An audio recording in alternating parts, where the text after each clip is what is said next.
Tvam Shabdayoni Jagadiratma Pranandya Dravya Guna Svabhavaha Kalakratu Satyam Ritam Chadharma Tvayaksharam Yatrividhamananti. Dévote.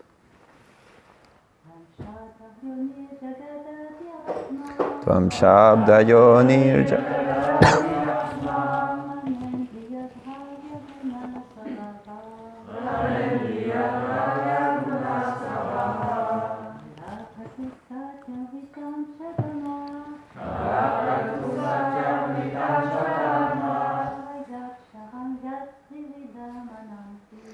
Yaksharam Yatrividhamananti.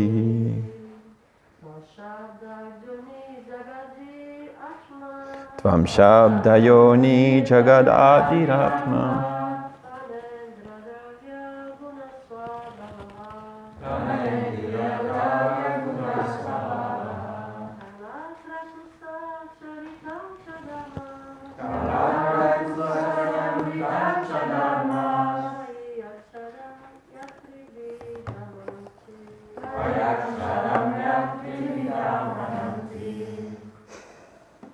Donc, mot à mot, you have the book in English? Okay. Can you sit maybe a little further? Because it's difficult to speak when you hear your own words translated, at the same time. Thank you. Alors, mot pour mot. Tvam, ta grâce. Shabdayonihi, l'origine et la source de la littérature védique. Jagat Adihi, la cause originelle de la création matérielle. Atma, l'âme. Prana, la force vivante. Indriya, les sens. Dravya, les éléments matériels. Gunaha, les trois gunas. Svabhavaha, la nature matérielle. Kalaha, le temps éternel. Kratuhu, le sacrifice. Satyam, la vérité. Ritam, la véracité. Cha, et. Dharmaha, deux différentes sortes de religions. Dvai, à toi. Aksharam, la syllabe originelle Omkara. Yat, ce qui. Trivrit, constitué des lettres A ou M. Amananti, ils disent. Donc traduction, je veux dire la traduction de ce verset et puis le prochain aussi, puisque celui-là n'a pas de teneur et portée. Donc, pour remémorer un peu la circonstance, c'est les Devas qui sont partis prier Shiva. En fait, les Devas et Vishnu aussi, comme vous l'avez lu les jours précédents, qui sont partis prier Shiva. Pourquoi? Vous vous souvenez? Pour qu'ils boivent un océan de poison.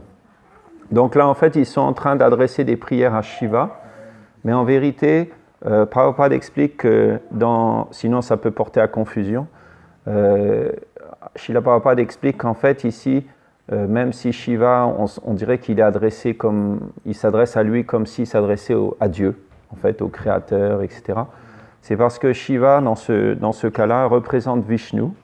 C'est pas qu'il est devenu Vishnu, mais il est une manifestation de Vishnu, parce Shiva, il n'est ni un être vivant distinct, ni Dieu la personne suprême. Il est entre les deux. Il est dit que quand Mahavishnu, qui est la forme de Krishna gigantesque, qui est allongée sur l'océan des causes, lorsqu'il jette son regard sur l'énergie matérielle et que son regard touche l'énergie matérielle, alors son regard ça devient Shiva, en fait, Sadashiva. Et donc ce Shiva, il est responsable de la destruction, à vrai dire, mais aussi d'engendrer les êtres vivants.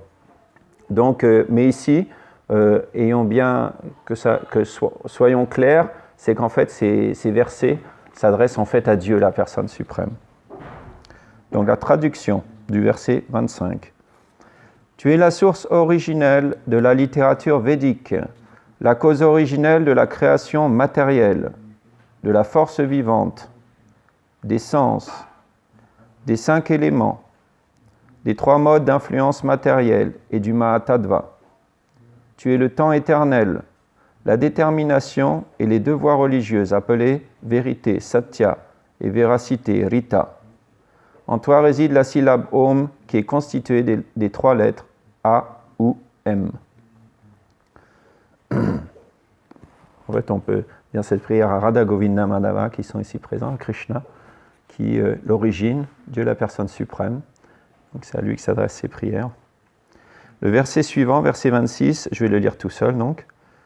Agnir mukam tekila devatatma kshitim vidurloka bhavangri pankajam kalam gatim tekila devatatmano disaschakarnau rasanam jalesham. Traduction. Ô Père de toutes les planètes, les sages érudits savent que le feu représente ta bouche, la surface du globe, tes pieds pareils au lotus, le temps éternel, ton mouvement, toutes les directions, tes oreilles, et Varuna, le maître des eaux, ta langue. Teneur et portée. Dans les Shruti mantras, il est dit Agni Sarva Devataha. Le feu représente l'ensemble de tous les devas. Agni est la bouche de Dieu, la personne suprême. C'est par l'intermédiaire d'Agni ou du feu que le Seigneur accepte toutes les oblations sacrificielles.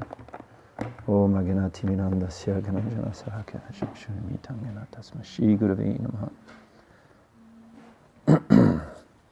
Om Vishnu Padaya Krishna Prishta Avadare Shimate Lokanat Samiti. Donc ici, dans ce passage, on a quelque chose qui revient très souvent dans le Srimad Bhagavatam, ce sont des prières. Le Srimad Bhagavatam, pratiquement une grande partie du Srimad Bhagavatam, en fait, ce sont des prières à Dieu. Ce qu'on appelle dans la pratique Vandanam, ça fait partie des 9 pratiques dévotionnelles.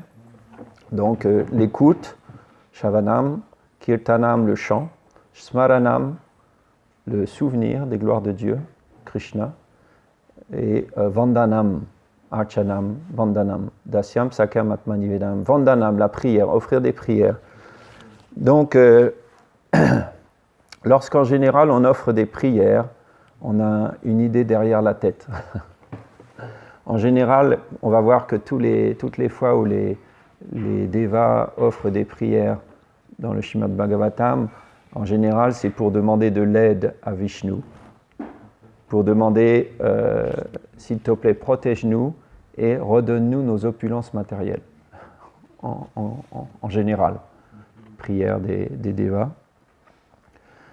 dans le Srimad Bhagavatam. Donc ça, c'est une sorte de prière, et le Srimad Bhagavatam explique que c'est aussi accepté comme du service de dévotion, Akama Sarvakamova, Mokshakama Udaradi. On peut approcher Krishna avec des désirs matériels ou sans désir, ou pour désirer la libération.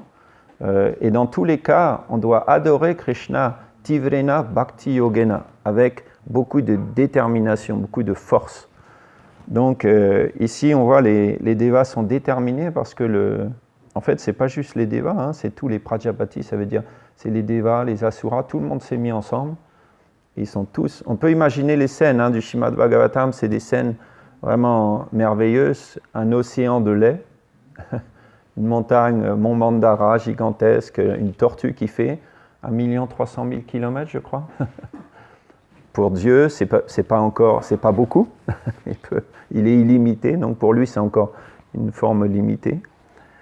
Et Vasuki, serpent gigantesque, tout est gigantesque dans l'histoire. On a les Asuras, les devas, et ils viennent pour barater cet océan de lait. Et malheureusement, avant le nectar, il y a le poison qui sort. Je suis sûr que vous avez dû parler de ça déjà dans les classes précédentes. C'est qu'en général, quand on cherche le nectar, le vrai nectar, il y a le poison d'abord. C'est ce qu'on appelle, Krishna décrit dans la Bhagavad Gita, le bonheur dans la vertu. Le bonheur dans la passion,